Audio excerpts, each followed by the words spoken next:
Lahat tayo ay isinilang ng isang ina. Ngunit hindi lahat ay pinalad na magkaroon ng mabuting ina o lumaki sa piling ng isang ina. Kaya tinahanap natin ang kalinga nila.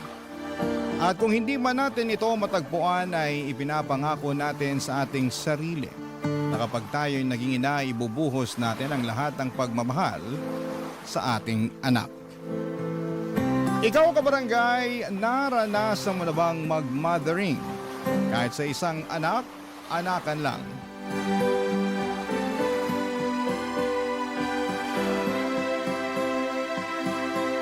Dear Papa Dudut, makulay na tanghali po mga kabarangay. Sana po ay mapili po ninyo Papa Dudut ang aking kwento para itampok sa Barangay Love Stories. Alam po ninyo ay fan na fan niyo po ako. At lately ay pansin ko pong pumapayat po kayo. Ano po ba ang sekreto ninyo? Ang atribida ko po natutuwa lang po talaga ako na nabibigyan ninyo ng boses ang platform ng ordinaryong tao na katulad ko na ikwento sa buong mundo ang kanilang struggle na napagtagumpayan. Ako po si Rene, super fresh pa po sa aking alaala. Yung mga panahon na fresh pa po ang beauty ko. Sisimulan ko ang aking kwento noong 1980s. So alam na ng mga kabarangay natin na gurangchi na ako ngayon. Pero doon tayo sa freshness. Noong mga panahon kasing yon ay sobrang tabu pa po ang pagiging out and loud ng mga bakla. Kaya karamihan sa mga kabaklaan society ay kloseta. Paminta ang ora. Ganon din ako. Pinipilit kong maging pamen pero hindi talaga kaya ng powers ko na pigilan ang totoo kong pagkatao. Para kung bulkang gustong sumabog at ipagsigawan sa lahat na maganda ako at gawa ko ng Diyos. Mahal niya ako kasi binigyan niya ako ng talino at face card.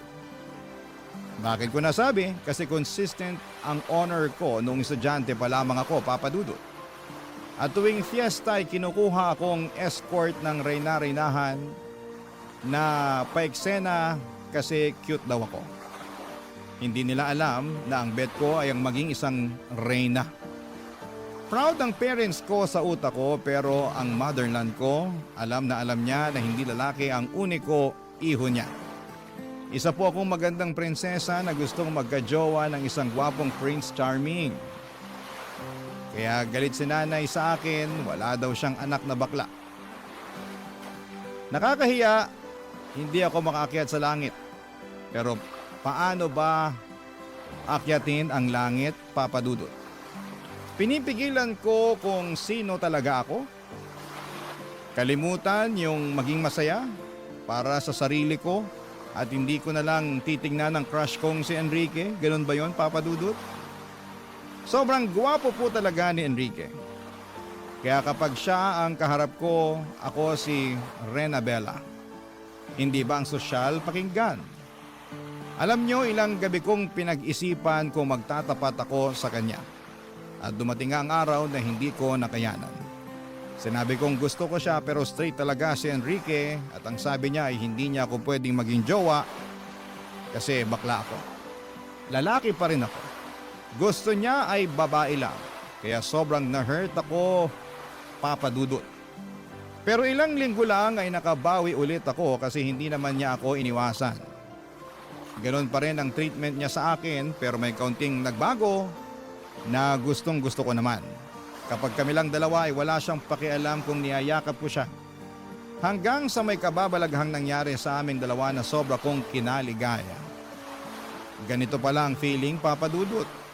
Parang lumipad ako sa langit pero ilang araw lang ay lumagapak ako sa lupa. Dahil kumalat ang chismis tungkol sa aming dalawa sa nangyari sa amin. Sa pagsuko ko ng bataan ko at hindi ito nakaligtas sa radar ng nanay ko.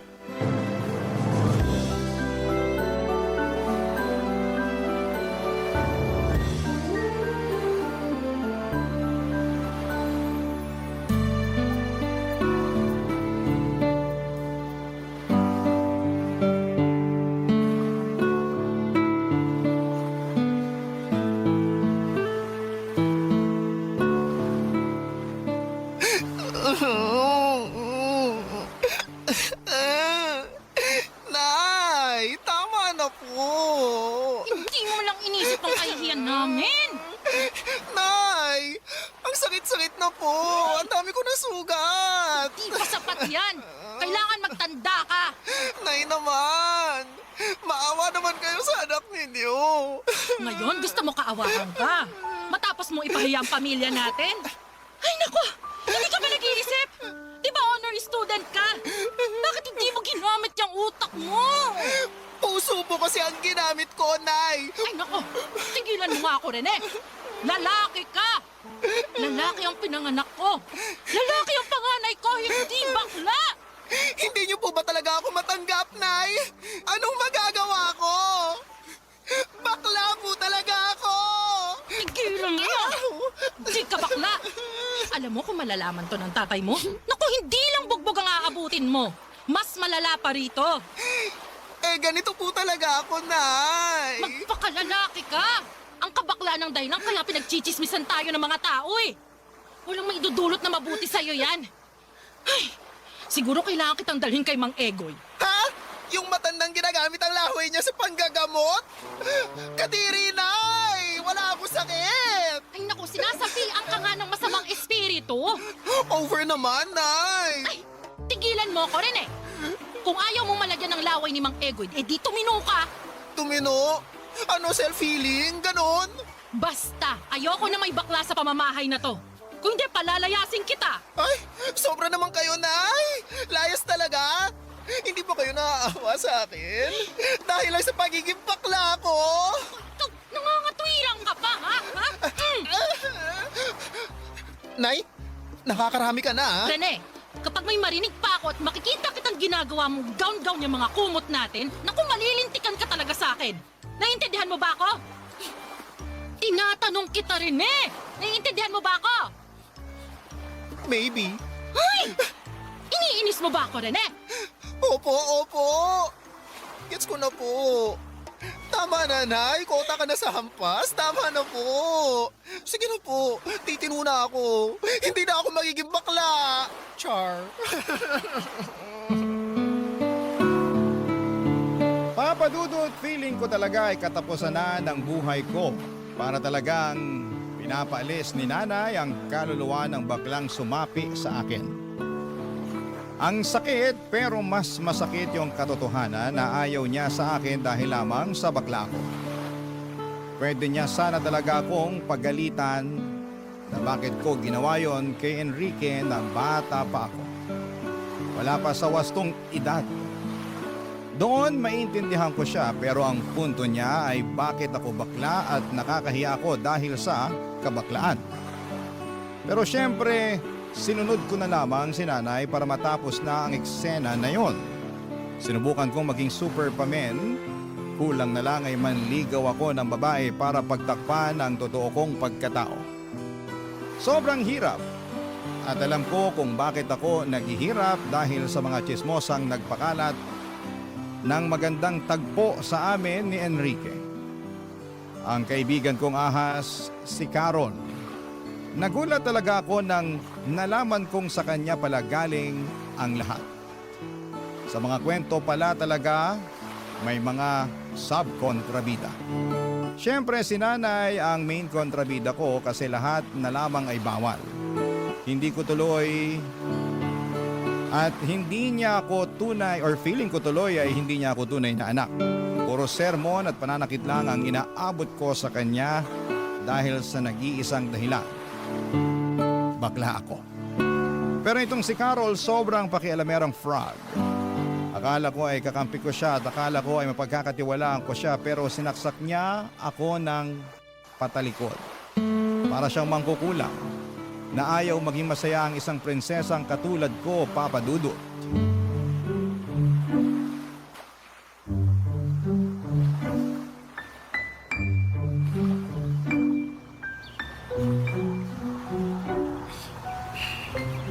Carol, pwede ba tayong mag-usap? O Rene, anong pag-uusapan natin? Ba't ganyan ang ayos mo? Tsaka, bakit ganyan ka makatingin? Diretsahan na to, ha? Galit ako sa'yo. Ano? Bakit? Ay, Maang-maangan? Amnesia? Walang maalala? Bakit ako naririto? Tigilan mo ako, ha? Eh, ano ba kasing ginawa ko sa'yo, ha? Bakit mo pinagkalat? Bakit mo sinabi sa ibang tao yung tungkol sa amin ni Enrique? Ano? Napipi ka ba? Nakita mo ba yung mga pasa ko? Yung mga sugat ko? Yung iba tingnan mo, hindi pa naghilom. Binugbog ako ng nanay ko dahil sa kagagawan mo. Eh, hindi ko na kasalanan yan. Ay, walang accountability. Eh, bahala ko dyan. Oy, huwag mo ako tatalikuran, Carol. Gusto mo ipagkalat ko rin yung kalandian mo? Hoy! Hindi ako malandi, ah. Ay, nagsalita? Banal yarn? Gusto mo isa-isahin ko? Rene, pwede ba tigilan mo ako? Ikaw na ang backstabber na feeling Santa. Ano ba ang motibo mo para i-chismis mo kami ni Enrique, ha? Dahil ba gusto mong mauwi sa impyerno ang buhay ko? Ganun ba? Gusto mo ng impyerno? Hindi kita sasantuhin! Pwede, sige, saktan mo ako. Isusumbong kita. Ay, mahilig ka talaga sa ganyan, no? Sumbongerang pala ka! Bakit? Dahil ba mas matalino ako sa'yo? Na kahit anong gawin mo, mas mataas pa rin ang grades ko? Kasi hindi mo kaya ang utak ko at ang galing ko sa mga art project? Alam mo, nakakaawa ka kasi hindi ka lumalaban ng patas. Oo na. Ikaw na ang magaling, pero bakla ka pa rin. Ayun! Wow! Grabe ang argument! Pang matanda ang atake, wala bang bago? Alam mo, hindi na ako nasasaktan kung tawagin mo man akong bakla. Mas nakakasakit yung hindi ka nga bakla, pero isip bata ka naman. Bakit pa ba kita naging kaibigan? Bakit mo ako naging kaibigan? Eh, di ba dahil lumalapit sa akin yung mga lalaki, gusto mong makisawsaw? Ay, talaga? Eh, hindi naman lumapit sa akin si Enrique dahil sa'yo. Pero sa halip na magtuloy-tuloy kami ni Enrique, naunsyame pa dahil sa'yo. Ang sama-sama mong kaibigan. Hindi ka na naawa. Akala ko hindi ka tulad ng ibang mapanghusga pero mas masahol ka pa. Inggitera! Tsaka! Alam mo, ikaw, sumusobra ka na, ha? O ano, naiiyak ka na? Hindi mo ako madadaan sa paiyak mo. Simula ngayong araw na to, hindi na tayo friends. Tandaan mo yan! Pwede na! Bumalik ka dito! Maghanap ka ng iba mong matutuklaw! May vaccine na ako sa'yo, wala nang epek ang kamandag mo sa akin! Che! Papadudot nakarating kay nanay ang naging away namin ni Carol at syempre ako ang nagmukhang kontrabida at salot sa lipunan. Napapaisip tuloy ako kung masama ba akong tao o hindi ko lang maintindihan si nanay. Pero sobra naman po dahil lang sa bakla ako ay bugbog ang aabutin ko sa kanya sa pang-araw-araw. Bukod doon ay tiniis ko ang lahat ng chismis at pangungutya sa akin dahil lamang sa pagiging bakla ko. Maharot daw ako, wala daw akong hiya at tagapalaganap daw kami ng mga sakit. Ganon kalala ang mga tao sa amin. Sobrang tiniis ko ang lahat hanggang sa makatapos ako ng high school at doon ko na pagdesisyonan na lumuwas ng Maynila. Sabi ko sa sarili ko na hindi na ako babalik pa sa Masbate. Gamit ang inipon kong pera ay lumuwas po ako ng Maynila. Nakituloy muna ako sa isang kamag-anak pero hinahamak din ako. Buti na lamang at nakahanap ako ng trabaho at tuluyan na akong namuhay ng mag-isa. Namuhay ako na walang inaalalang ibang tao. Namuhay ako bilang kung sino talaga ako. Bilang magandang Rena Bella. Barangay Love Stories. Barangay Love Stories. Ginawa kong araw ang gabi. Todo kayod ako sa trabaho para makaipon, papadudot. Naging janitor ako, waiter at kung ano-ano pa. Hanggang sa dumating ang araw na kaya ko nang pagsabayin ang trabaho at pag-aaral. Kumuha ako ng kursong accountancy. Bilang mukha akong pera ay bet kong maging propesyon ng tagabilang ng pera. Basang nasa isipan ko lang talaga noon ay gusto kong yumaman at ayaw kong hamakin ako ng mga tao. Gusto kong ipakita sa kanila na baklaman ako pero hindi niyo ako pwedeng tapakan. Kasi narating ko ang mga pangarap ko sa buhay. Sa awa ng Diyos, natapos ko ang accountancy kaya nakapagtrabaho ako bilang isang bookkeeper. Kahit professional na ako ay hindi pa rin nawawala ang mga bully dahil lamang sa kabaklaan ko. Pero wala nang titindi pa sa mga ginawa ng nanay ko noon sa akin. Kaya naman naging matatag na ako, Papa Dudut. Nakapagpundar ako ng isang bahay na hinuhulugan ko sa Mandaluyong. Hanggang isang araw, nakilala ko si Vince. Ngayon pa lamang ay sasabihin ko na walang kahit na anong namabagitan sa amin ni Vince. Si Vince ay isa ring bakla, dalagitang bakla. Naglaya sa probinsya nila kasi ayaw din ng mga magulang sa kanyang pagkatao. Nagmakawa ito sa akin, Papa Dudut, na sa akin muna tumira. Siyempre, naawa ako. Mabait naman siya, tumutulong sa gawaing bahay, pero dahil bata pa ay may mga bagay na kailangan ko rin talagang pag-aralan. Ang naiiba lang, hindi ko pinupuna ang pagkatao niya.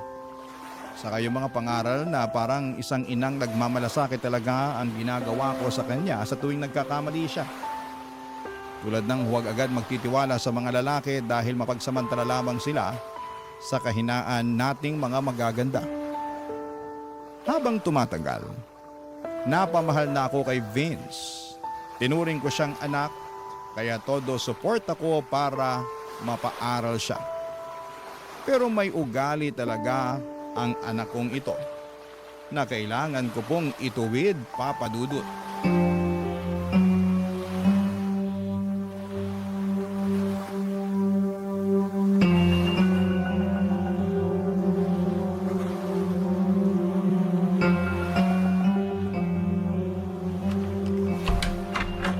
Anong ginagawa mo? Nangungupit ka? Mother, Vince, bakit mo to ginagawa? Sagutin mo ko. Hindi pa ba sapat ang ginagawa ko sa'yo para ganituhin mo ako? Pinagnanakawan mo ako ng pera?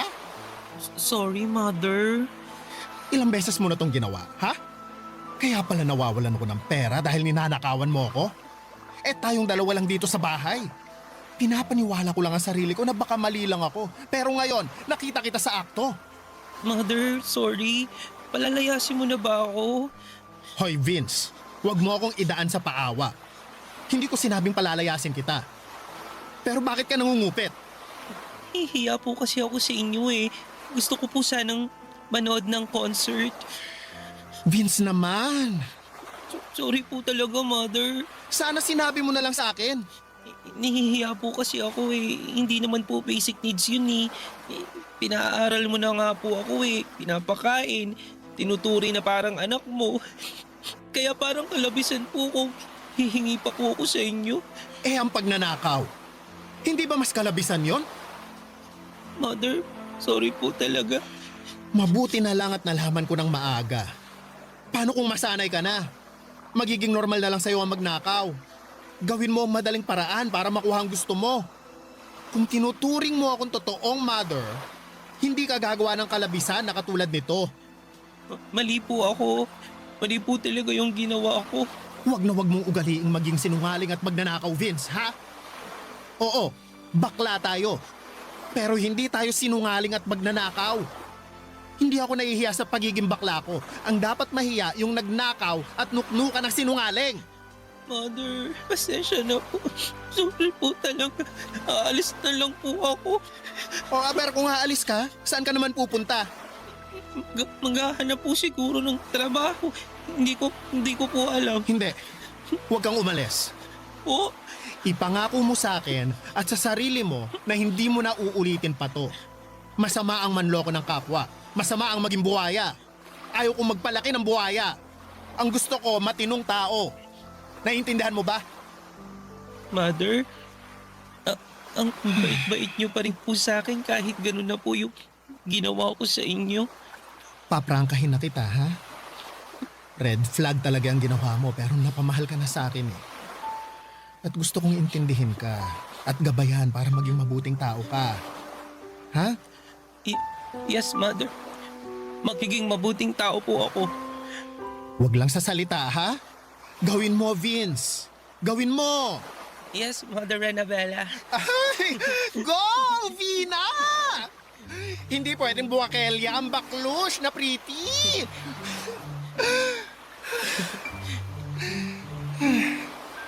Basta mag-aral ka, ha? Hindi kita susukuan. Ipaglalaban ko ang mga pangarap mo sa buhay kasi that's how to mothering a beautiful daughter should be. Wow, English? Nag-aral kaya ako? Ang galing nyo nga po, Mother eh. Idol ko po kayo. Asus. O ito, bibigyan na kita ng perang pambili mo ng ticket para rumampa ka ng bongga. Bibigyan pa kita ng extra para may pambili ka ng outfit mo. Talaga, Mother? Kailan ba ako nangako na hindi ko tinupad? Oh, never pa po. O never naman pala eh. Kaya bongga ka sa concert. Ay, thank you po, Mother. I love you. Oy, English? I love you too, anak. Papa Dudut, iginapang ko ang pag-aaral ni Vince dahil nakikita kong ito ang yaman na pwede kong ibigay sa kanya. Mahirap ang mag-aral. Naranasan kong igapang ang sarili ko at ayaw kong maranasan ni Vince ang paghihirap na yon. Sa totoo lang ay marami na akong baklang natulungan. Pero iba ang sitwasyon ni Vince. Kasi kinupkup ko siya at parang ako na ang naging nanay niya. Bilang isang ina ay tinupad ko ang aking obligasyon sa anak, ang suportahan ang kanyang pag-aaral at pangarap sa buhay. At sobrang saya ko po nang makapagtapos siya ng high school, Papa Dudut. Proud na proud ako sa kanya at sa sarili ko na kaya ko palang maging isang ina at tatay sa isang hindi ko kadugo. Pero trinato ko talagang anak. Siyempre may mga lalaki din naman ako kaya may mga masasayang araw din ang puso at katawang lupa ko. Pero iba rin talaga nang dumating si Vince, Papa Dudut. Nabihag niya ang puso ko nang biglang magpakita itong si Andrew sa akin. Sa bahay ko na tumira itong si Andrew, may mother at father na itong si Vince na anak-anakan ko. At tuwing umuwi si Vince galing sa school, sa college ay parang perfect family talaga kaming tatlo. Ang saya-saya ko po, Papa Dudut, pero may ginawa si Andrew na red flag sa akin.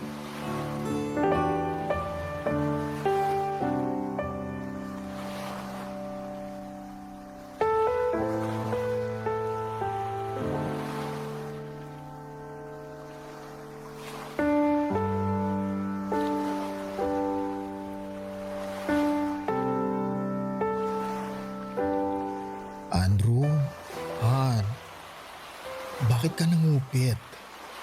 Bakit mo ginalaw yung ipon ko? Han, kasi Ang ayaw ko, yung sinungaling na nga, magnanakaw pa. teka lang. Ano kasi Han eh? Han, kasi Sige, magsinungaling ka pa. makinig ka. Kailangan ko lang kasi.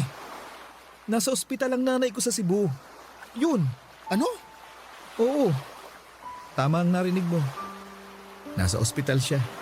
Bakit hindi mo sinabi sa akin? Bakit kailangan mo pang nakawin ang pera ko? 2 beses ka pang nangupit. Sorry na. Aaminin ko, nagkamali ako. Pero ano yung una last week? Anong dahilan mo kung bakit mo kinuha yung pera ko nun? Yun na nga. Humihingi ang nanay ko. Unang nagkasakit ang tatay. Tapos, siya. Yun. Ganun. Ay, umayos ka Andrew ha. Akala ko nga si Vince ang kumuha ng pera. Kung hindi ko lang nakita sa bag mo bago ka pa umalis ng bahay, malamang si Vince pa rin ang pagdududahan ko. Kawawa naman yung anak ko. Pinagdudahan ko pa siya. Pero yun nga, imposible din ganun kalaki ang kinuha niya kasi para saan niya gagamitin. Han. Sorry na talaga. Nagkamali ako. Han, sa susunod magsabi ka. Hindi naman ako naging madamot sa'yo. Binibigyan nga kita ng panggastos mo habang wala ka pang trabaho, di ba? Nahihiya na ako sa'yo. Huwag ka nang mahiya. Ngayon pa ba, naasawa na kita? Nakita ko ng lahat sa'yo. Masama ang ginawa ko eh. Alam kong napipilitan ka lang dahil sa sitwasyon. Tama. Kaya ang lakas mo sa akin, Han eh. Kasi, naintindihan mo ako. Basta pagsusumikapan ko yung training ko. para makapagtrabaho ako. Makapag-abroad. Basta paghusayan mo. Saka, baka kapag nakapag-abroad ka na, kalimutan mo na ako at magkaroon ka na ng ibang babae. Han, hindi ako ganun. Tumatanaw ako ng utang na loob. At saka, mahal kita eh. Totoo. Talaga ba? Oo. Mahal na mahal kita.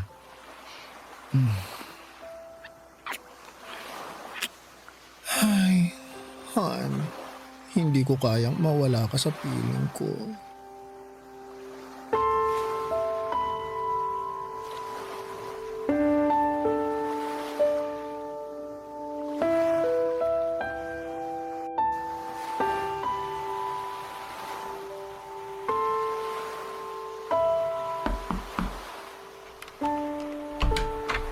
Vina, Mother? sorry anak. Mother, bakit po? May kasalanan ako sa'yo anak. Kasalanan? Bakit po? Umupo nga po muna tayo dito sa kama, Mother. Ano po bang kasalanan ng sinasabi ninyo? Nagkulang kasi ang pera ko. Kaya naisip ko na baka kumuha ka. Ano po? Kaya nga magsosorry ako kasi ikaw ang naisip ko. Mother naman. Mali nga ako. Nakonsensya ako at ikaw ang naisip ko. Pero ang totoo, si Papa Andrew mo ang kumuha. Ano po? Nagnakaw siya sa inyo? Ang lupit naman, inakawan pa kayo? Pero okay na. Nagkaayos na kami. Talaga ba, Mother? Yesterday, ngiti pa lang niya, wala na. Ang rupok ko. Iba talaga, in fairness. Well, yummy naman si Papa Andrew. Truly, ang muscles, ang face, ang performance, pang opera.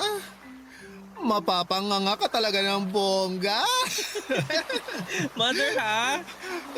Mukhang nandidiri ka. Baka ikaw, may nililihim ka na sa akin. Over? Wala po akong nililihim. Ano naman po ang nililihim ko sa inyo? Love life. Mother, wala pa. Gusto kong graduate muna ng college. Hard to get tayo, ganon. Talaga. Yes. Vina, hindi kita pinagbabawalang magka-BF, ha? Kaya ayokong maglihim ka. Mother, kung magkaka-BF man po ako, ikaw agad ang unang makaka-nose.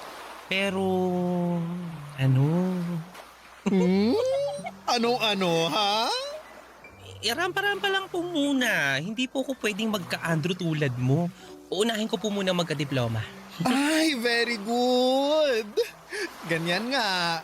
Hindi talaga ako nagsisisi na inampon kita. Proud ako sa'yo, anak. Proud na proud ako sa'yo.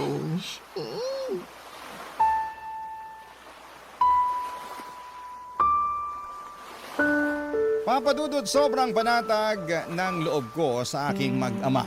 Sobrang saya namin sa bahay at feeling ko talaga ay perfect na ang lahat. Naayos ko na yung pinakaayaw ko sa tao, yung magnanakaw at sinungaling. Pero pansin ko ay hindi na pera ang nawawala sa bahay, pati mga gamit. Hindi ko malaman kung sino ang gumagawa kasi maraming beses din na pumunta ang mga kaibigan ko, kaibigan ni Vince at kaibigan ni Andrew sa bahay. Baka nasalisi lamang kami. Saka kapag nawawalan ako ng pera ay hindi ako nakakahanap ng bakas. Kung sino nga ba ang kumukupit.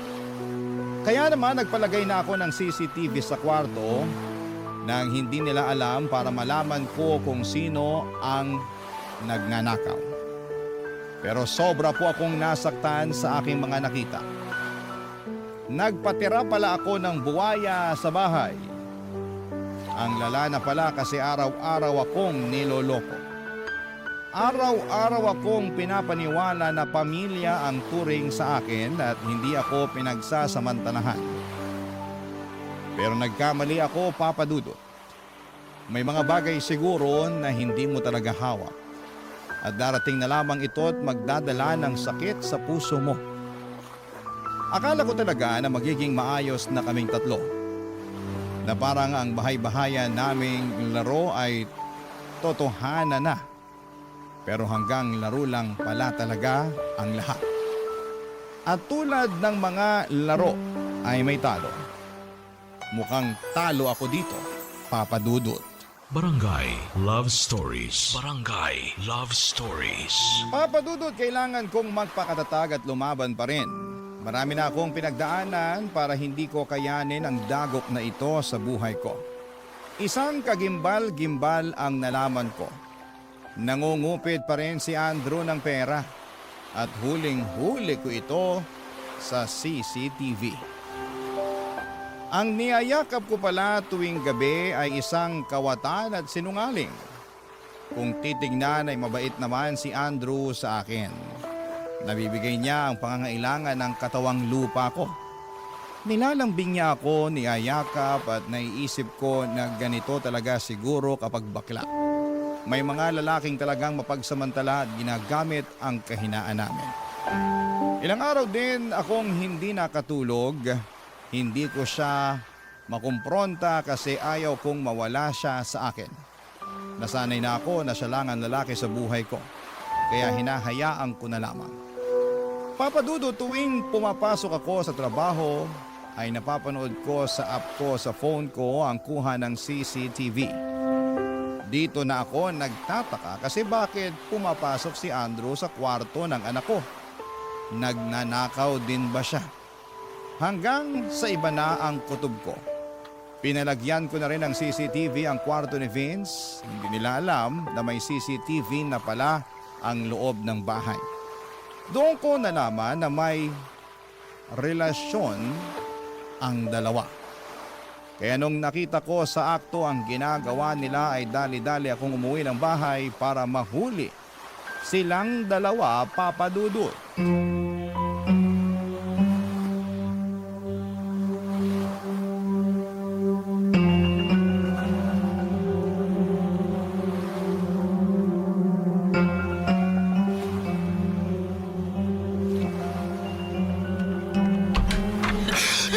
Mother? Makakayop kayo! Tama na! Andrew! Tama na! Bakit si Vince pa? Bakit? Huli! Han! Huwag mo ako matawag-tawag na Han! At ikaw, Vince! Ang landi mo! Bakit si Andrew pa? Huwag mo akong madaan-daan sa paiyak-iyak mo! Pinakain kita! Binihisan! Ginawang tao! Pero isa ka palang ahas! At ikaw lalaki ka! Ang sama mo! Ang sama-sama mo! Namumuro ka na sa pananakit, ha? Karapatan kong saktan ka! Kasi ginawa niyo akong tanga! Rene, ha? Pigilan mo na to. Titigilan ko na talaga! Dahil palalayasin ko kayong dalawa! Lumayas kayo! Ano? Rene naman. Huwag naman ganun. Anong huwag? Matapos kong malaman ang kahalayan niyo! Sa anak ba natin talaga, Andrew? Rene naman. Pareho naman kayong bakla, ah. Mapagbigay lang. Kasiyahan lang. Anong kasiyahan? Saka ano yung pangungupit mo? Kasiyahan lang din? Anong pangungupit yung pinagsasasabi mo? Wala akong kinupit, ha? Ay talaga naman! Ang magnanakaw! Kapatid talaga ng sinungaling! Wag na wag mo akong pagbibintangan. Ikaw pa ngayon ang nagbabanta? May ebidensya ako! Ano? May CCTV ang buong bahay na to! Lahat ng galaw sa loob ng bahay nakikita ko! Ang pagnanakaw mo! Ang kahayupan yung dalawa! Kaya lumayas na kayo! Layas! Mother! Huwag mo akong matawag-tawag na mother! Wala akong anak na malandi at inaasa sa sarili niyang... Bakit mo nagawa sa akin yun, ha? Kung makaiyak ka naman, nakinabang ka rin naman sa akin, ah. Nakinabang? O nabulag ako na akala ko matino kang tao. Nabudol mo ako. Pero ngayon, tama na ang katangahan ko sa isang tulad mong walang kwenta. Magnanakaw! Lumayas ka na! Kung hindi, papakulong kita! Papa Dudut, sobrang gumuho po ang mundo ko ng araw na yon. Naggalaga pala ako ng ahas at buwaya sa aking bahay. Sa araw ding yon ay pinatatag ko ang sarili ko. Hinanda ko ang puso ko. Kahit na anong iyak at paghingi ng tawad ni Vince ay hindi ko talaga binuksan ang puso ko. Hindi po pwedeng lumambot kasi ibang klaseng pagtataksil na ang ginawa niya. Nararapat lang na umalis na siya. Wakasan ang naging ugnayan naming dalawa. Inahas na niya ako ang mother niya. Wala na ang kahit na anong etsyos ang magpapabago sa desisyon ko. Nakita ko sa mga mata ni Vince na sobrang ayaw niya akong iwanan. Pero guilty siya sa ginawa niya. Si Andrew naman, mas nakita ko ang totoong kulay. Katulad lamang siya ng mga lalaking mapagsamantala sa mga bakla. Hindi ko naman nilalahat ang mga lalaki dahil may mga lalaki namang talagang genuinely na minamahal ang karelasyon na bakla. Siguro hindi lang po ako pinalad. Naging tahimik ang bahay, wala nang Andrew at wala na ring Vince na nagchuchuk-tsakan kapag nakatalikod ako. Sa totoo lang, na-miss ko po si Vince. Umiiyak ako kasi nasasayangan ako sa kanya. Pero ginusto niya ang ginawa niya, ginusto niyang lokohin ang nag-iisang baklang nagpaka-mother sa kanya. Matapos ang halos isang linggo ay bumalik si Vince, nagmamakaawa at humihingi ng patawad sa akin, Papa Dudut.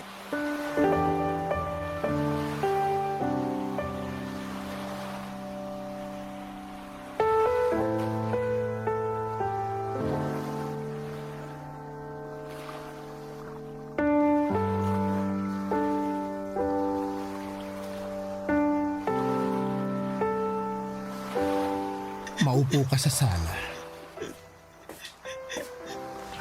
Mother, sobrang nagsisisi na talaga ako sa nagawa ko sa'yo. Mother, ayaw kong mawala ka. Ayaw kong mahiwalay sa'yo. Vince, hindi ako nagkulang ng pangaral sa'yo. Hindi kita sinasaktan. Tinrato kitang tao. Hindi ako nagdalawang isip na kupkupin ka. Gawing anak-anakan ko. Pinangarap ko na sana makuha mo yung gusto mo sa buhay.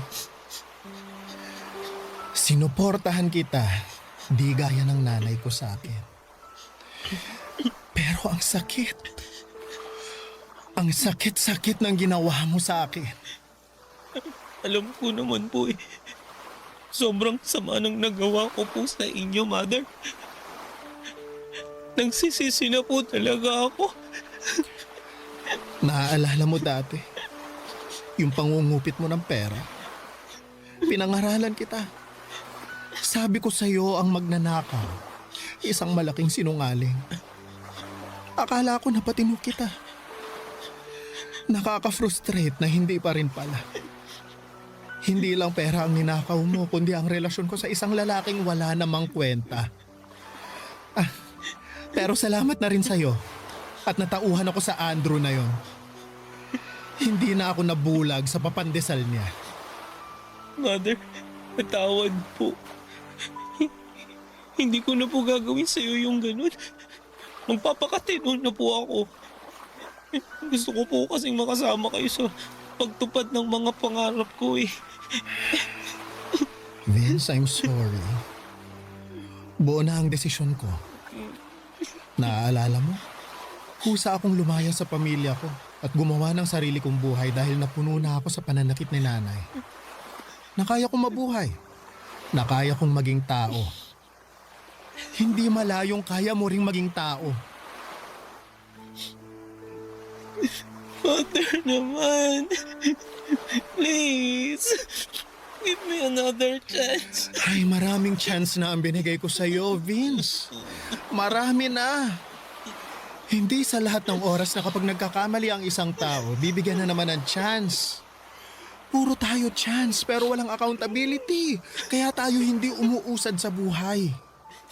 Ang gusto ko, mamuhay na walang mga taong gahaman, mapanlinlang at sinungaling.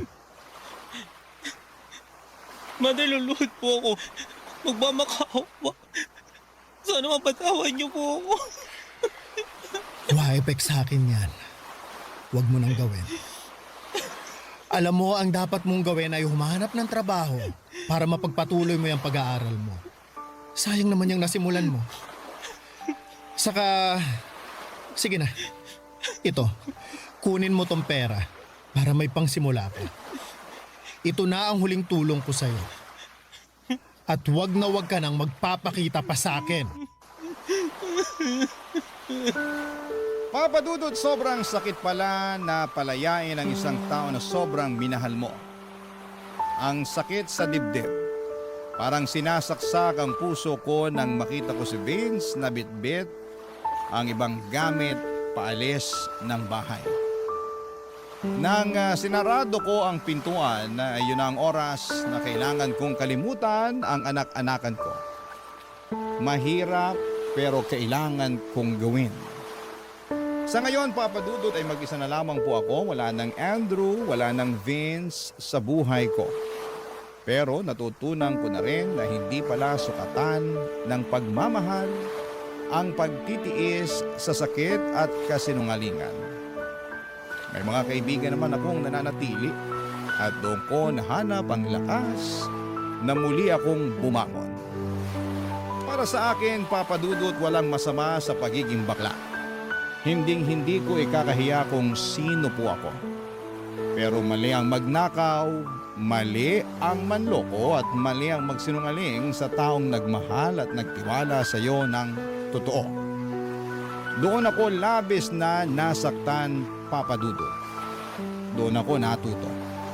Ngayon ay mas maingat na ako, mas matatag at mas pinipili ko na lamang ang mga taong karapat-dapat sa pagmamahal ko. Ang inyong kapuso at kabarangay forever, Rene, a.k.a. Rena Bella. Ako, gigil na gigil talaga ako sa nangyayari sa kwento natin. O ikaw, kabarangay, kumukulo rin ba dugo mo? Pwede kang mag-iwan ng comment sa ating comment section. Ang mga kwento ng pag-ibig, kwento ng buhay at kwento ng pag-asa dito sa Barangay Love Stories. Love Stories.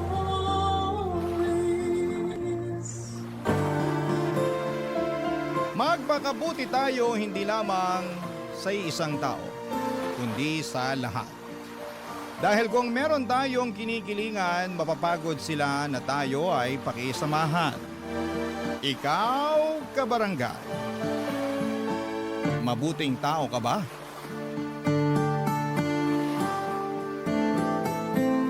Dear Papa Dudut, naranasan nyo na bang mapunta sa isang sitwasyon kung saan ay nasadla kayo ng husto?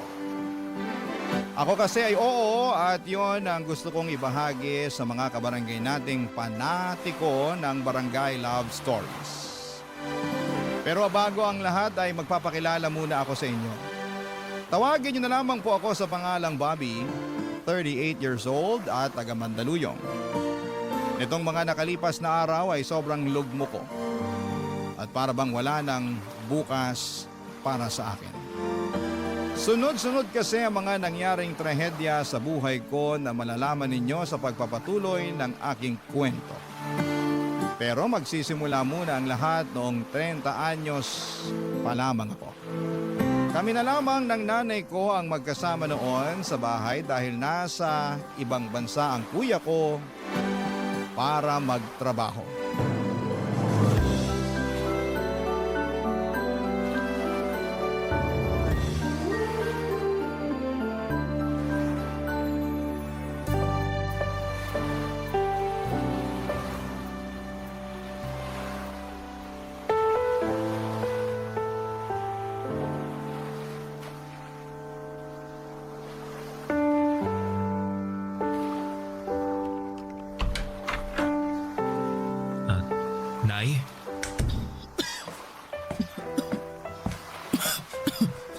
Nako, ang tindi ng ubo nyo.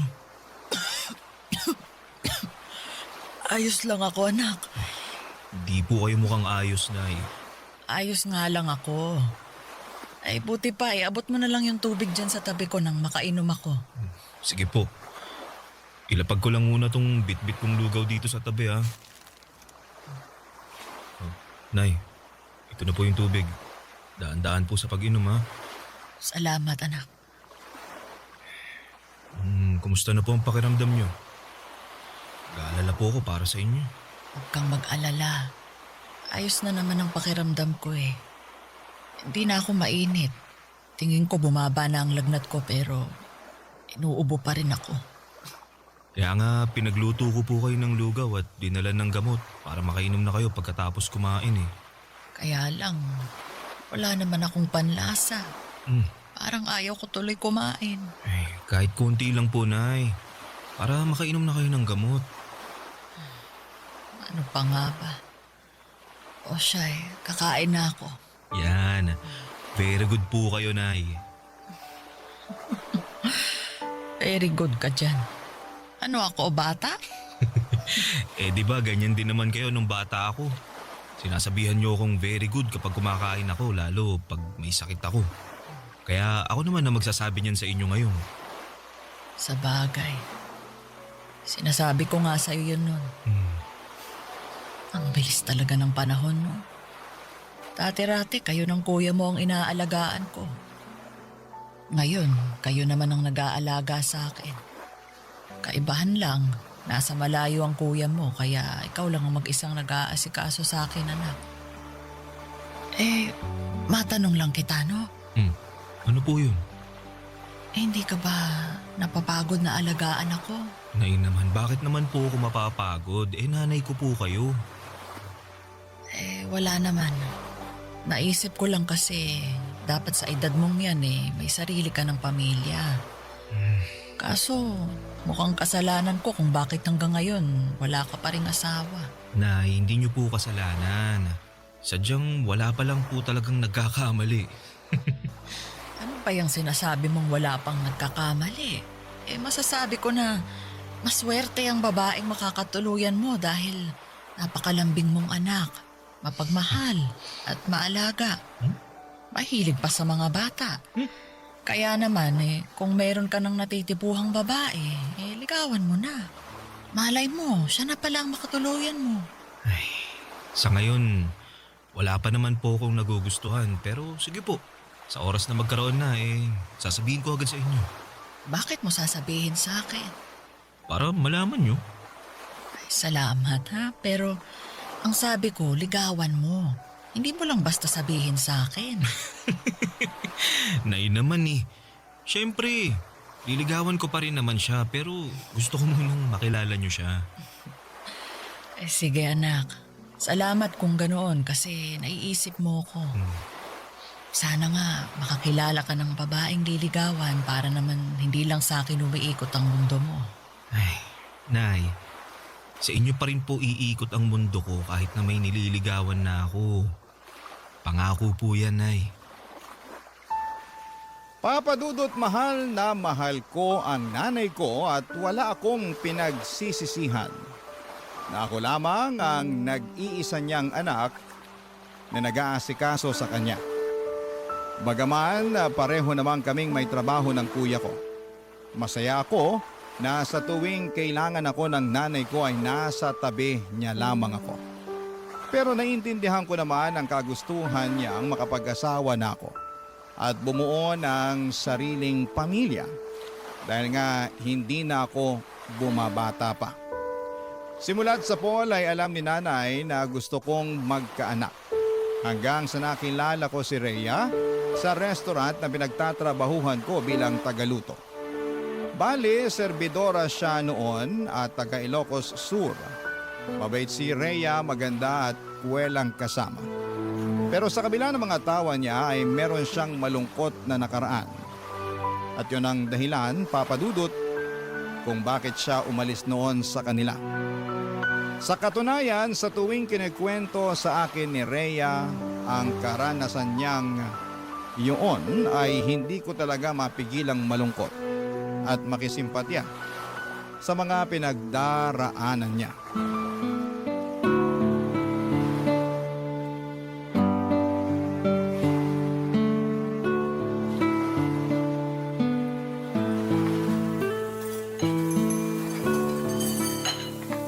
Kaya ayun, nangako ko sa sarili ko na magsisika para umasenso sa buhay.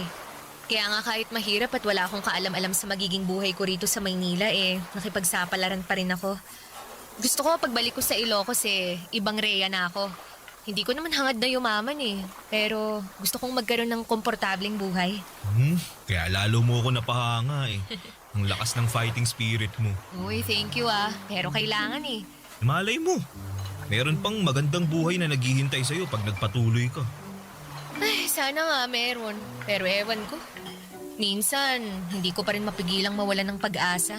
Lalo, parang ang layo-layo ko pa rin sa mga pangarap ko. May iba ka pa bang pangarap bukod sa mabigyan ng maayos na buhay yung mga magulang mo sa probinsya? Gusto ko rin makakilala ng lalaki na magiging katuwang ko sa buhay. Yung mamahalin ako at aalagaan. At magkakaanak, syempre. Lalo't hindi na ako bumabata, di ba? Baka kumunat na tong matres ko pag pinatagal ko pa ang pagbubuntis. Sobra ka naman sa kumuna. Para namang chichirya lang na nahanginan. Uy, seryoso ako dun Kung kayong mga lalaki walang problema sa pagkakaroon ng anak kahit may edad na kayo, ibahin nyo kaming mga kababaihan. Hindi naman sa nilalahat ko, no? Kasi meron pa rin namang mga babae na nabubuntis pag umedad na ng 35 pataas. Pero madalas nahihirapan na talaga. Ganun ba yun? Oo. Kaya nga sana makilala ko na rin yung matinong lalaki na makakatuwang ko sa buhay. Naniniwala kasi ako na may inilaan ng Diyos na makakapareha natin sa buhay na to. Ikaw ba? Ganun din ba ang paniniwala mo? Oo. Bakit parang hindi ka pa sigurado? Naniniwala naman ako pero mas naniniwala doon ang nanay ko. Kaya nga pinaghahanap na niya ako ng mapapangasawa dahil tumatanda na daw ako. Talaga? Anong sagot mo? Yun, sabi ko, sige. Kung may makikilala ako at magugustuhan ko liligawan ko na tapos ipapakilala ko agad sa kanya. Ayun, natuwa naman at sobrang excited. Ewan ko ba dun? Ganun lang siguro talaga ang mga nanay. Sobrang excited na magkaroon ng apo. Ay, bigla ako tuloy na miss ang nanay ko. Kumusta na kaya siya? Hindi mo malalaman ang sagot kung hindi mo siya tatawagan. Tsaka na, wala na kasi akong load Tsaka patapos na yung break time natin. Baka mamaya sitahin na tayo pag nag-overbreak tayo. Ay, oo nga pala. Masyado pa namang sip-sip yung naninita na yun. Kala mo naman kung sinong tagapagmana ng kumpanya kung umasta. Uy, baka may makarinig sa'yo Uy, ano naman? Wala naman akong binabanggit na pangalan. Bato-bato na lang sa langit. Ang mag-react, pangit. Papadudo 3 buwan na noon si Rhea sa pinagtatrabahuhan namin at masasabi ko na naging sobrang close kami. Sa katunayan ay siya lamang ang dahilan kung bakit ako nag-stay sa pinapasukan ko. Gusto ko na kasing umalis noon dahil sobrang toxic na rin ang management namin. Alam ko naman na magiging malaking pagsubok na naman sa akin ang paghahanap ng mapapasukang trabaho. Lalo na high school graduate lamang ako. Bukod doon ay ayoko ring magtrabaho sa malayo dahil maiiwang mag-isa ang nanay ko sa bahay namin. Yun ang dahilan kung bakit hindi ko pa tinatanggap ang alok at tulong sa akin ng kuya ko na nag-ibang bansa na. Hindi nga nagtagal ay nagtapat ako ng pag-ibig kay Rhea at sinagot naman niya ako, Papa Dudut. Kasunod noon ay nabuntis ko siya, kaya lalo ako nagkaroon ng dahilan upang hindi na umalis ng Pilipinas. Barangay Love Stories. Barangay Love Stories. Papa Dudut, dahil sakto lamang ang kinikita ko sa aking trabaho ay wala pa akong sapat na ipon. Kaya naman, tinira ko muna sa bahay namin si Rhea. Winelcome naman siya doon ni nanay at sa katunayan ay sobrang sayangan ng nanay ko noong nalaman niyang magkakaapo na Magkakapo na siya at palagi niyang hinihimas ang tiyan ni Rhea at kinakausap ang magiging anak namin. Bagay na kinagigiliwan naman namin ang kinakasama ko. Naging maayos naman ang pagsasama naming tatlo sa isang bubong. Hindi rin issue sa kuya ko na magkaroon na ako ng anak pero nilinaw niya na si nanay na lang daw ang susustentuhan niya. Naintindihan ko naman yon dahil hindi naman niya pinupulot ang pera sa abroad. Kaya nga sinabi ko sa sarili ko na magsisikap ako sa pagtatrabaho para makaipon ng pera, Papa Dudut.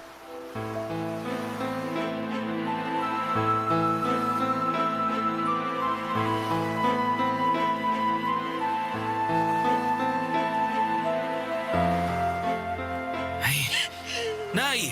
Rhea! Minahon lang naman po muna kayo. Paano ko hihinahon? Nakakainis yung Rhea na yan. Biruin mo, ayaw magkusot ng damit? Mas gusto pang i-washing, hindi naman natatanggal yung dumi. Natatanggal naman po eh. Anong natatanggal? May nakita ba akong kapiraso? Alam mo naman na ayaw kung may natitirang dumi, di ba? Saka bakit ka ba gamit ng washing machine kaya tuloy lalong lumalaki yung konsumo natin sa kuryente? Bakit ko po hindi gagamitin? Sayang naman. Nakatenga lang dun sa solo ko.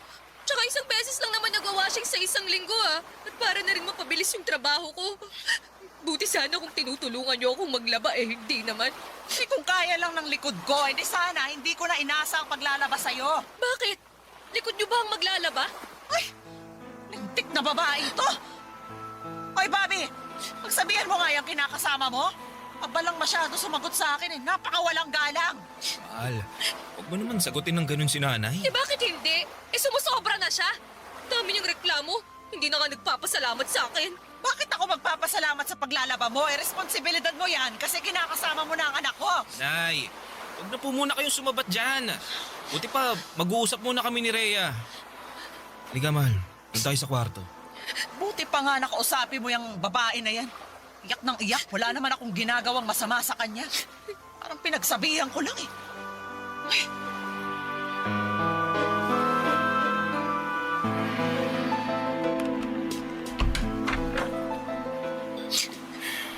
Ayos ka lang ba, mahal? Mukha ba akong ayos? Sumusobra na talaga yung nanay mo. Akala mo kung sino? Ikaw naman. Pagpasensyahan mo na lang si nanay. Masyado lang talagang mitikulosa yun, lalo na sa kalinisan Nung kalakasan pa nun, halos araw-araw naglilinis yun ng bahay. Katwiran niya, para raw hindi mamuo yung alikabok at di rin magkasakit, lalo na hikain nun ng tatay ko nung nabubuhay pa. Kaya pala pinagalitan din niya ako nung nakaraan. Kasi hindi raw ako araw-araw naglilinis dito sa bahay niyo. So nakakapagod Tsaka hindi niyo naman ako katulong dito para araw-araw maglinis Kinakasama mo ko. At buntis pa ako sa anak natin. Kaso ang kulit ng nanay mo. Gawin ko raw ehersisyo ang paglilinis dahil mabuti yun sa buntis kesa laging nakahilata sa kama. Nanay talaga Oo! Kaya nga naloka ako kasi magkaiba kami ng paniniwala. Pati pagluluto ko sinisita. Ang daming sinasabi na kesyo pinagsasabay ko raw ang pagluluto sa paghuhugas ng pinggan. Paano daw pag nalagyan ng sabon yung niluluto ko? As if naman hahayaan kong mangyari yun. Sa ayoko lang talaga na may tambak sa lababo na hugasin. Lalo't ako rin naman yung maghuhugas sa mga pinagkainan natin pagkatapos. Buti sana kung siya o ikaw ang gumagawa nun. Ako naman. Sorry. Ayan mo, ako na lang ang maghuhugas ng pinagkainan natin. Ay nako, hindi mo talaga ako naiintindihan no? Hindi lang naman yung tungkol sa pinagkainan natin Ang punto ko rito, kailan mo ba ako planong ibukod ng bahay? Alam mo, sabi ng nanay ko, iisa lang daw ang pwedeng maging reyna sa isang bahay. At sa sitwasyon natin ngayon, ang nanay mo lang yon dahil pamamahay niya to. Kaya naman mabuti pa na bumukod na lang tayo para hindi na kami palaging nag-aaway. Hindi natin pwedeng gawin yun dahil ako lang ang inaasahan ng kuya ko na magbabantay at mag-aalaga kay nanay. Saka wala pa akong sapat na ipon pambukod natin kaya sana magtiis ka na lang muna. Hayaan mo, kakausapin ko na lang din si nanay. Pagsasabihan ko siya.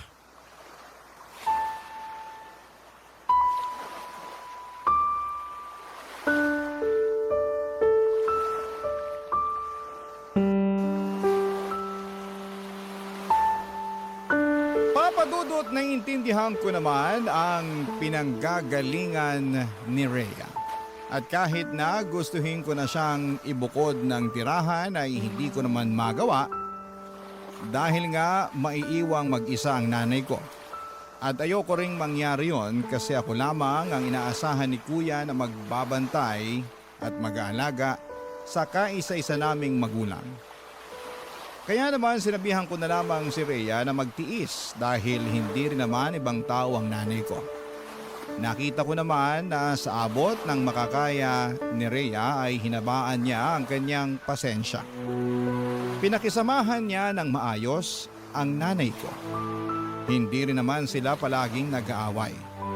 May mga pagkakataon din na may pinagkakasunduan sila. Kaya naman masaya ako. Hindi nga nagtagal, Papa Dudut, pinanganak na nga ni Rhea ang baby namin. At masasabi ko na isa yon sa mga pinakamasayang sandali ng buhay ko. Ngunit doon pa lang pala magsisimula ang pinakamalaking pagsubok na pagdadaanan namin.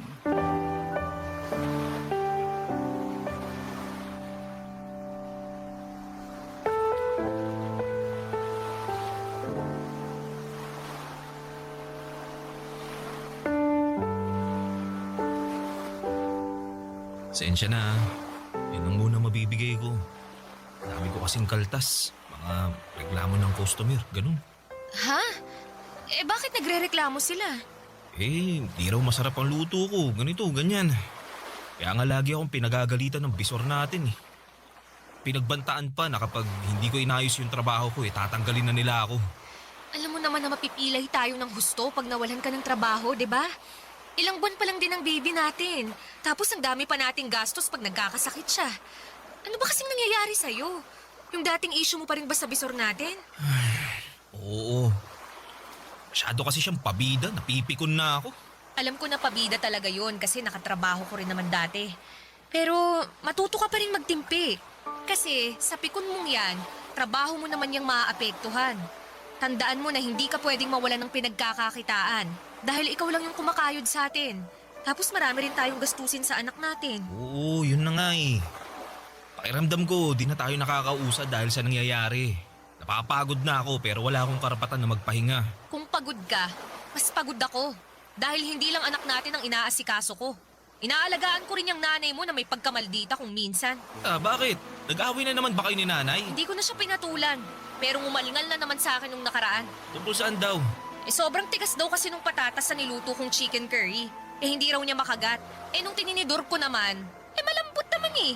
Yun pala, hindi lang niya nasuot yung pustiso niya. Kaya ang ending, dinurog ko na lang yung patatas para makain niya. Pero ang dami pa rin sinabi, nakakarindi. Pagpasensyahan mo na lang si nanay. Alam mo naman na matanda na yun eh. Ganun ba talaga kapag matanda? Nagiging reklamador na wala sa lugar? Hindi ko alam pero tatanda rin naman tayo eh. Ilagay na lang natin yung sarili natin sa sapatos ni nanay. Ay nako, basta ako. Hindi ako magiging toxic na matanda kagaya ng nanay mo. Sobra ka naman sa nanay ko. Kaya nga gusto ko nang bumukod na tayo eh. Para wala nang problema. Pangako, hindi mo na ako maririnig magreklamo tungkol sa nanay mo. Di ba? Nag-usap na tayo tungkol sa bagay na yan. Ay nako, oo nga pala. Ayaw mong bumukod kasi ayaw mong iwanan ng nanay mo. Bla bla bla bla bla. Diba? Ewan ko ba naman sa'yo at naisip mo na naman yan. Kita mo ngang hirap na hirap pa tayo sa pera. Pag nandito tayo, mas makakatipid tayo sa pagbabayad ng renta. Nakatipid nga tayo sa pagbabayad ng renta. Pero mukhang mapapagastos ka sa akin pag tumagal-tagal ang pananatili ko rito at makikisama dyan sa nanay mo. Ha? Teka, anong ibig mo sabihin? Kasi baka ipasok mo na lang ako sa mental dahil nabaliw na ako nun. Rhea naman eh. Seryoso ako doon, Bobby. Ay nako, kawawa naman ako. Papadudot naging sakitin ang anak namin kaya naglabas-masok kami sa ospital. Dahil sa nangyari ay nagkautang-utang ako sa kuya ko, makabili lamang ng gamot para sa anak namin. Yun din ang dahilan kung bakit naghigpit kami ng sinturon. Dahil sa liit ng sweldo ko at sa laki ng gastos, para sa pangangailangan ng anak namin ay wala na halos matira sa akin. At yun nga ang pinag-ugatan ng away namin ni Rhea.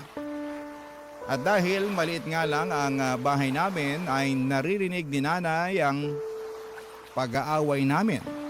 Kaya hindi niya mapigilang makisali. Kapag nangyayari yon, Papa Dudut. Lalo lamang naiinis si Rhea dahil pakiramdam niya ay nagkakampihan kaming mag-ina para pagtulungan siya. Naipit ako sa sitwasyon ng sobra. Para akong tupang naligaw mula sa kawan na naglalakad ng walang direksyon. Barangay Love Stories. Barangay Love Stories. Papadudot nung sa tingin ko ay pasan ko na ang daigdig. Nang mga panahong yon ay meron pa palang ilalala ang sitwasyon. At yun nga ay noong nagkasakit ang nanay ko. Mabuti na lang at nandyan si kuya para suportahan ang pagpapagamot niya, lalo na noong nadiskubre namin na meron siyang early signs ng Alzheimer's disease.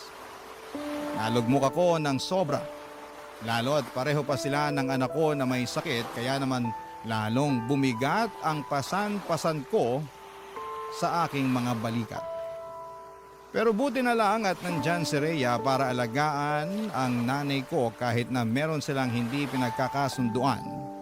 At tinutulungan niya rin ako upang gumaan ang pagdadala ko ng buhay.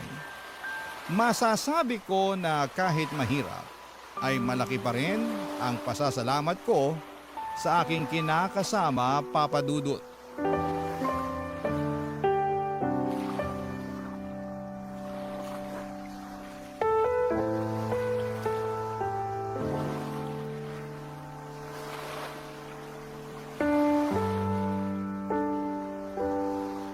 Dahil sa sabay na pagkakasakit ni nanay at ng anak natin, pag-isip-isip ko na tanggapin na yung alok na tulong ni kuya para makapagtrabaho ko sa ibang bansa. Ano? Aalis ka? Oo, sana. Wala talaga akong mapapala kung dito lang ako magtatrabaho sa atin. Tsaka di ba, gusto mo na maghanap ako ng ibang mapagkakakitaan na mas malaki ang sweldo? Ito na yun. Oo nga, pero iiwan mo talaga ako rito sa nanay mo? Anong ibig mo sabihin? Ano man ang ibig kong sabihin? Hindi pa ba halata na pag umalis ka ay maiiwan ako rito para alagaan ng nanay mo habang inaalagaan ng anak natin?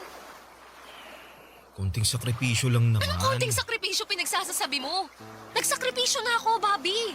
Inalagaan ko na ang nanay mo, pero baka nakakalimutan mo na may sakit siya. Mas mahirap na siyang alagaan kaysa sa anak natin dahil minsan nagiging bayolente na siya.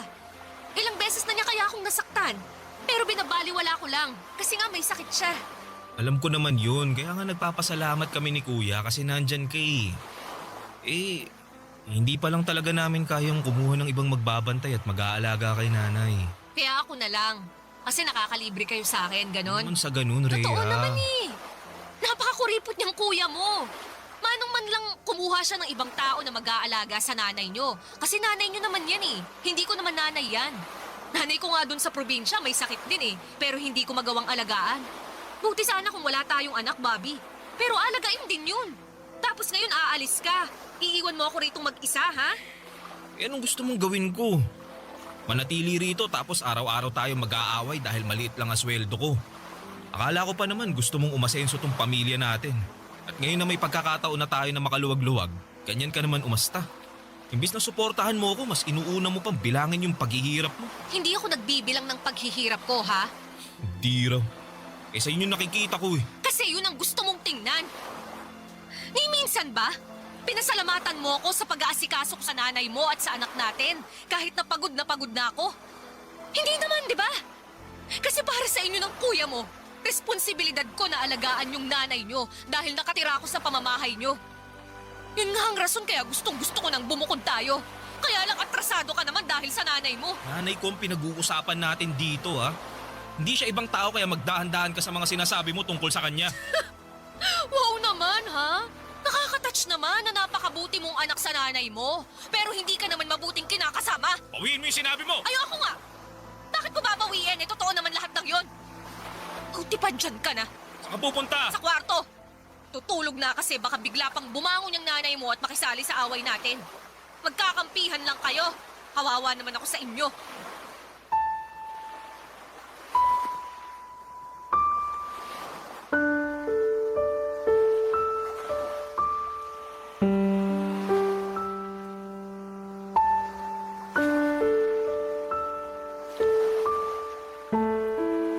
Papa Dudut, alam ko na maling iasa ko kay Rhea ang pag-aalaga sa nanay ko dahil nanay ko yon.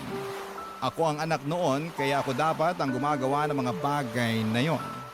Pero pare-pareho kaming pupulutin sa kangkungan kung hindi ako magsasakripisyo sa ibang bansa. Kaya nga kahit masakit sa akin na mapalayo sa mga mahal ko sa buhay ay tiniis ko. Nagpakabingi ako sa iyak ni Rhea at pagtutol niya na umalis ako dahil desidido akong ituloy ang pag-abroad ko. Natuloy nga ako sa ibang bansa sa tulong ni Kuya at masasabi ko na malaki ang pag-a-adjust na ginawa namin ni Rhea. Palagi kaming nag-uusap sa video call kahit na magkaibang oras sa mga bansa na kinakaroonan namin. Nagbabalitaan at nagkukumustahan at laging sinasabi ng kinakasama ko kung gaano na siya kapagod sa pag-aalaga kay nanay at sa anak namin tapos ay nami-miss pa niya ako. Pero ang sagot ko lamang ay kaunting tiis na lamang muna. Hanggang sa dumalang na lamang ang pag-uusap namin dahil naging busy na ako sa pagtatrabaho. Makalipas nga ang 3 taon ay natapos na ang kontrata ko pero imbes na bumalik sa Pilipinas ay nag-extend ulit ako sa pagtatrabaho ko. Bagay na pinagtalunan namin ng matindi ni Rhea. Gusto na niya kasi akong umuwi at magtrabaho na lamang sa Pilipinas dahil nga sa hirap na siya sa pag-aalaga sa nanay ko na noong mga panahong yon ay lumalala na ang sakit. Pero natakot akong umuwi sa Pilipinas para magsimula ulit. Kaya nanatili lamang ako sa abroad. Makalipas nga ang maraming taon ay nakaramdam na ako ng kapaguran at pagkamis sa mga minamahal ko sa buhay. Doon ko naisip na gusto ko nang umuwi para makasama ang nanay ko at ang aking mag-ina. Ngunit iba ang nadatnan ko sa aking pagbabalik sa Pilipinas.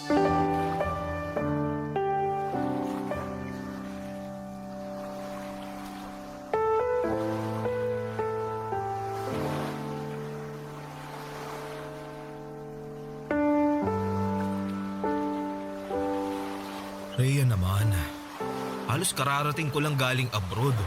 Tapos malalaman ko na lang na gusto mo kaming iwanan ng nanay ko. Oh, bakit hindi? Ang tagal kong hinintay ang pagbabalik mo para may mapag-iwanan na ako dyan sa nanay mo. Kahit naman paano may konsensya pa rin ako. Dahil ayoko siyang ipagkatiwala kung kani-kanino. Ngayon na nakabalik ka na, aalis na ako. Iiwan ka na namin ng anak mo. Rhea, parang awa mo na. Huwag kayong umalis ng anak natin. Paano na lang ako pag nawala kayo? Sino na lang ang makakasama ko mag-alaga kay nanay? Tagapag-alaga lang talaga ng nanay mong tingin mo sa akin, no? Di naman sa ganun. Anong hindi sa ganun? Ganun yun! Ilang taon kong inalagaan ng nanay niyo, Bobby. Ni ha, ni ho, wala akong narinig sa inyo ng kuya mo. Ilang taon mo rin akong narinig na nagsabi sa'yo na napapagod na ako. Pero hindi mo ako pinakinggan. Ang tagal mo sa abroad, pero hindi man lang pumasok sa kokote mo na maghanap ng mag-aalaga sa nanay niyo, no? Sinamantala niyo talaga na makatipid kasi nandito naman ako. Ang kakapal ng mukha niyo. Sana pala siningil ko kayo sa ilang taon kong serbisyo sa magulang niyo. Tawarin mo kami, Rhea. Di naman namin sinasadya. Pwes patawarin mo rin ako kung mas gusto ko na lang iwan kayo. Dahil pagod na ako sa inyo. Hindi ba natin pwedeng ayusin yung pamilya natin? Kinakasama mo ko, may anak tayo. Kinakasama na wala namang pagmamahal sa akin. Hindi totoo yan. Totoo yan. Dahil yun ang pinaramdam mo sa akin. Yung hindi mo pakikinig sa akin sa tuwing magkikwento ako at maglalabas ako ng sama ng loob. At yung pagdidesisyon mong mag-extend sa abroad at hayaan akong mag-alaga rito sa nanay mo ang nagpapatunay na hindi mo talaga ako mahal. Kasi Bobby, kung mahal mo ko, iisipin mo rin ang kapakanan ko. Hindi lang sarili mo at sa kung paano kayo makakatipid ng kuya mo. Kaya nga nagsisisi na ako.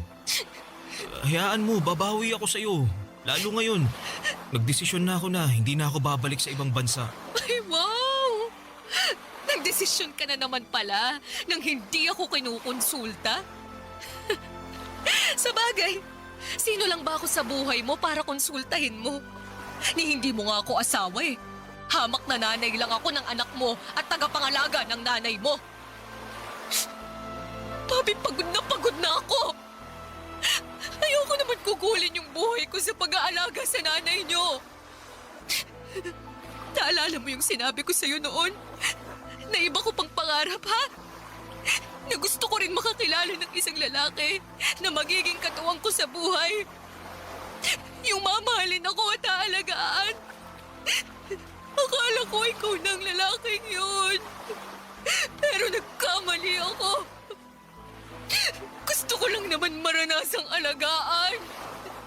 Kasi pagod na akong mag-alaga. Rhea, Huwag mo akong hahawakan. Rhea please. Mag-usap tayo. Pag-usapan natin to. Wala na tayong pag-uusapan. Dahil nakapag-desisyon na ako.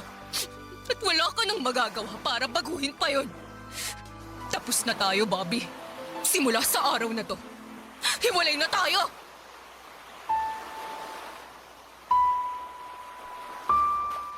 Papa Dudut, wala akong nagawa noong nag-alsabalutan na si Rhea at tuluyan nang umalis sa bahay namin kasama ang aming anak. Hindi ko na sila napigilan pa, lalo at kasabay noon ay nagwala si nanay kaya kinakailangan ko siyang intindihin. Durog na durog ang puso ko dahil sa pangyayaring yon, lalo na at hindi yun ang tagpong inaasahang kong dadatnan pag uwi ko sa Pilipinas. Makaraan ng isang linggo ay nabalitaan ko na lamang sa dati naming katrabaho na meron na palang bagong kinakasama si Rhea. Galit na galit ako. Pero naisip ko na baka yung taong yun lang din ang nasa tabi niya noong mga panahong wala ako at hindi siya pinakikinggan. Kaya nga mas lalo lamang akong nasaktan at sumama ang loob sa aking sarili.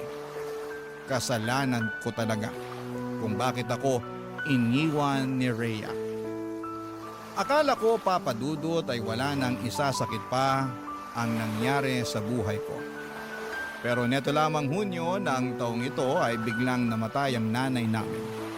At kahit na ilang buwan na ang lumipas, ay hindi pa rin ako makausad. May mga gabi na lagi akong nagdarasal. At hindi na sana magising sa umaga ako para hindi ko na rin maramdaman yung matinding sakit na halos pumilas sa libu-libong piraso ng aking puso. Pero kahit na gano'n ang mga nangyari ay nananatili pa rin akong buhay. Umaasa na lamang ako na balang araw ay makakausad ako at makakaahon sa lusak na aking kinakasadlakan. Hanggang dito na lamang po ang sulat ko, Papa Dudut. Maraming salamat po sakaling mapili po ninyong i-ere sa programa ninyong Barangay Love Stories. God bless and more power sa inyong istasyon. Ang inyong forever, kapuso at kabarangay, Bobby. Anong say mo sa Barangay Love Stories na ito? Pagkwentuhan natin sa comment section yan.